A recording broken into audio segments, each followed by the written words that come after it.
The kids are outside playing, and I wanted to share with you guys some really cool information that I just figured out. I will not be buying any new curriculum for the 21-22 school year. None. So keep watching, and we're going to talk about that. We're a family of 6 that enjoys learning about new cultures, homeschooling, and sharing the love of Christ with others. Make sure to subscribe to follow along, and welcome to the Bear Hill family.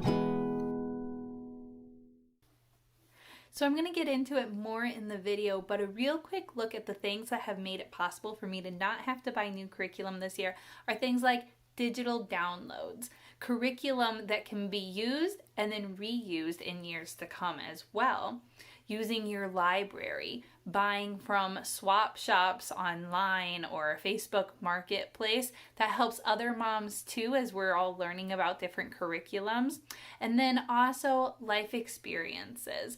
We don't need as much curriculum as maybe the schools do because we plan on taking our kids out and getting life experience in other ways as well.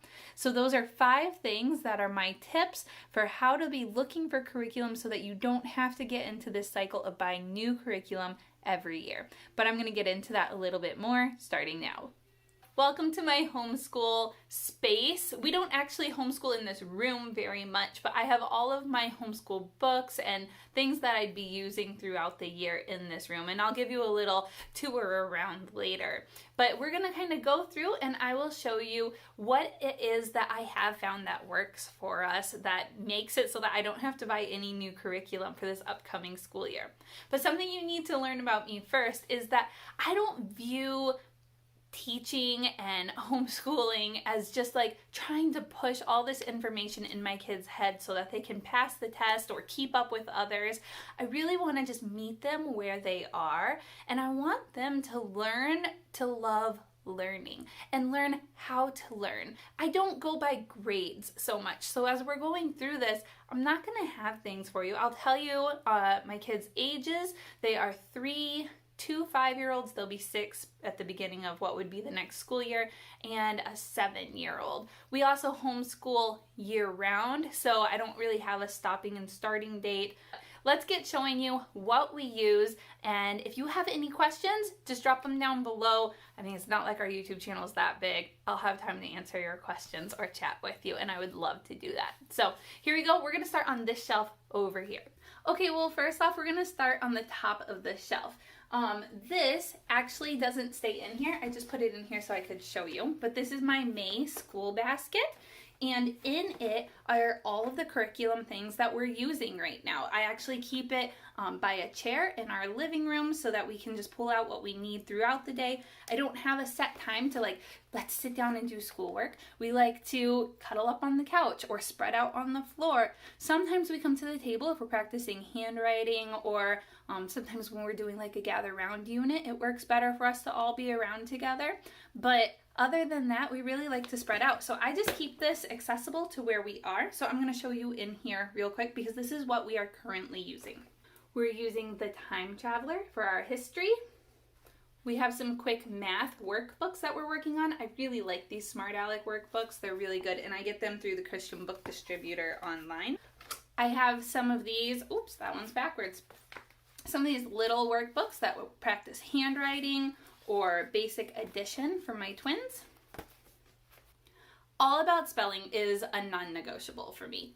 This is a curriculum that I really love and that we will continue using. It teaches so much about why we spell the way we do. It makes so much sense, and I am very thankful for this curriculum. I won't get too much into details about curriculums. There are lots of other YouTubers and moms out there that have done great jobs explaining the different curriculums, but just know that for me, this is one I believe is worth investing in, and I get to use it over and over with my kids because I don't have to punch anything out or cut things or destroy things at all. Like, it's all just here, and we're just going to be able to pass it down through all of my boys and use it over and over.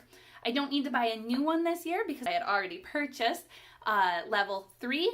I actually bought 2 and 3 at the same time. I purchased a lot of our curriculum on swap shops, on Facebook Marketplace, and that is so nice because you're able to kind of preview and look through a curriculum without spending a ton of money. Sometimes I get them where a couple lessons have already been used, and so the price is pretty low on it, and we just get to see, is this something that we would like and that we would benefit from? And if not, I can resell it without really losing any money. Currently, Eli is reading The Last Firehawk on his own, and I am reading The Imagination Station, book 1, about Vikings to the twins, because we are doing a quick Viking lesson, which is actually from in here. It's just our little unit study that we put together on our own. Okay, so this is one that I have to share with you. It's probably the one I'm most excited about that we came up with this last year. And what it is it has the Bible on one side and then blank spaces. Those aren't blank right now. Blank spaces on the other side for journaling. We just read a section. So like here, we read this section, and then Eli chose a verse that really stuck out at him that he liked, and we used the highlighter to highlight it, and then I wrote it with the highlighter, and he was able to trace it because we still aren't quite really writing that small yet. So we're practicing that part. But then sometimes I don't do the highlighter and he has to try to do it on his own. So it's really good handwriting practice for him. Plus we're getting our Bible in there as well. Okay, so that is it for in here, what we have. And then I'm going to show you up top real quick. Over here are different folders. Our More Than Words folder, which we have been doing and we like doing for devotions, but we do take breaks from it from time to time. My youngest is just going to be entering this book this year, basically with shapes and letters. I love dry erase books for the young ages, and he can draw on them or do whatever he needs to do for tracing, and then we can use it over and over and over again. Then we have our family art book. We love watching YouTube videos about how to draw different things based on the topic that we are learning about, and then we all punch our papers and put them in there. In this notebook, we just keep records of the things that we've done. So I don't write out a schedule ahead of time. Just as we're doing them, I go back and I write in what we did. And this is so nice. It's like no stress for me. I number days and just chart to make sure that we are keeping up and doing things that we need to be doing so that we are progressing. It's an encouragement for me, basically. But I just do that in there. So it stays at the top here because I can just pull it down and get it when I need to. Then we have a grammar book that we like to reference back to.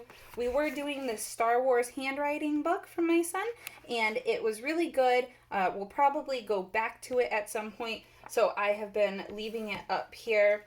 And then I have our 2 math books that we are working on. They are the Life of Fred books, and these are just the ones that the kids are currently in, and they are up here. But like I showed you in our monthly box, we're just doing some workbooks right now, and so that's where we're at, and these books are sitting here until then. Okay, so on the first shelf we have our reading cubby. These are some Usborne readers, and then I've got the All About Reading readers as well, and then this is where I file our spelling books when we're not using them too. So this is level 2 that nobody's in. Underneath that, I have our Life of Fred readers. These are the Life of Fred language arts books, and there are things that Eli can pick up on now, and then we're just going to reread them as the years go, and we'll just pick up new things every time we do. If you don't know much of Life of Fred, I would highly recommend learning about Life of Fred because it's great. The stories are really engaging. It covers lots of different topics, really fun stuff. So then let's just keep working down. This is my math cubby, which you can see is full of Life of Fred. And then these are actually the, it says intermediate series, like middle school series. Again, I got all of these on swap shops. So I was able to get them really cheap. I think probably, well, I know less than 200, probably less than 150 even, for everything I'm going to need, the entire elementary series and middle school series, as well as fractions. I'm really happy with them so far. We have gotten to book F. They go alphabetically, and I am just really pleased with them, and I see us continuing to use those in the future. Okay, and then originally I had gotten the Abeka math book. I also have great big fun workbook for Minecrafters and some Usborne books. These are just supplemental workbook pages for us. We just take what we need at the time. If I think that a kid needs to work a little bit more on something else, we can use that in those times, but we haven't really loved them as a full curriculum because we really just like Life of Fred. And with Life of Fred, like I said, like it's just set up to read and read again, and then there are sections in the back of each chapter that are like a your turn to play, and you practice the math that you learned in that chapter, and the kids just love them so much. Why would I change that? Here I have our Bible resources, so lots of devotional options. Currently, we're actually reading the story together, and then sometimes my son reads his Bible to us too, which is the hands-on Bible. Then in this cubby, I have all kinds of activities for my youngest one to kind of pull out and do, or the other kids as well if they're done with something or looking for something to do. Okay, here are a bunch of Dollar Tree workbooks. This one, it is just like a reading comprehension one, and I got them, like I said, at Dollar Tree. So when I found them, I snagged them up, and I had to get 2 of each for my twins. But these aren't your typical curriculums.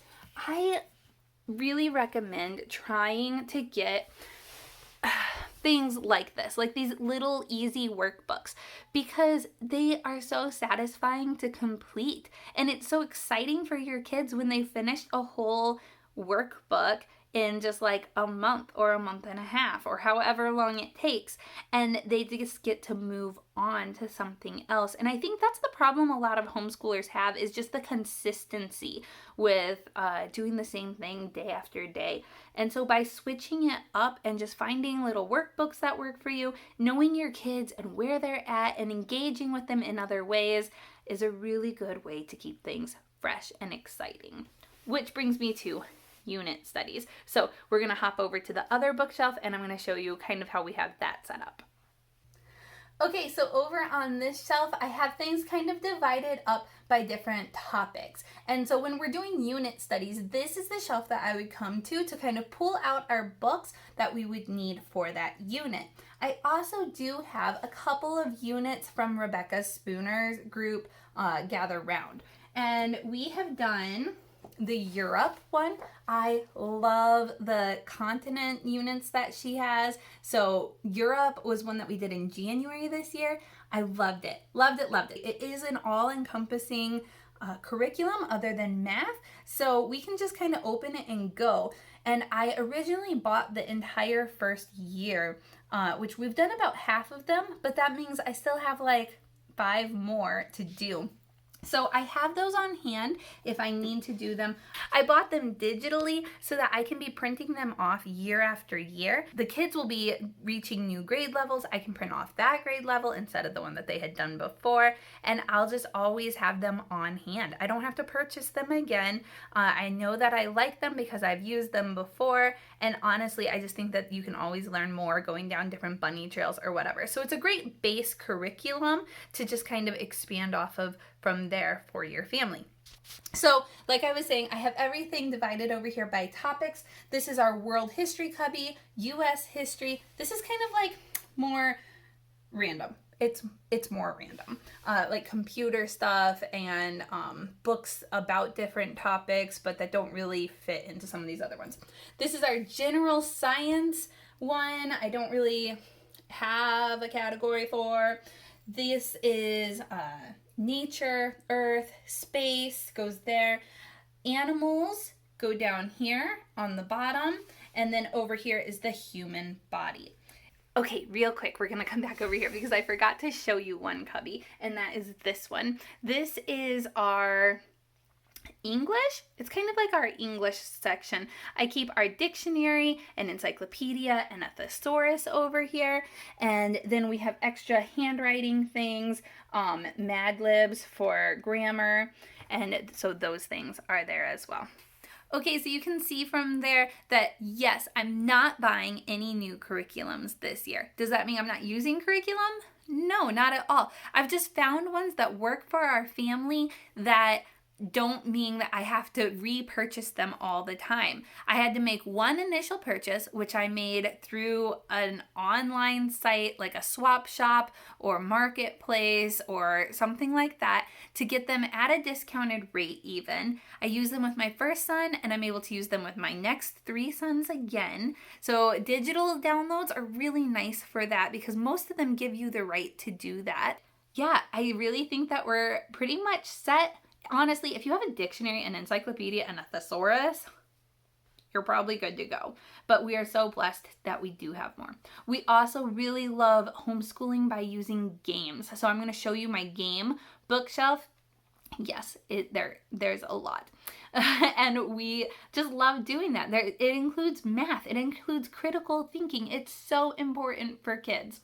And then on this bookshelf here beside our games, you can see this is where I kind of pull out our books for the kids to flip through so that they can be checking out what our topic is that we're learning about and exploring on their own. They do feel comfortable going over to the topical bookshelf too and pulling out books as their interests are there also.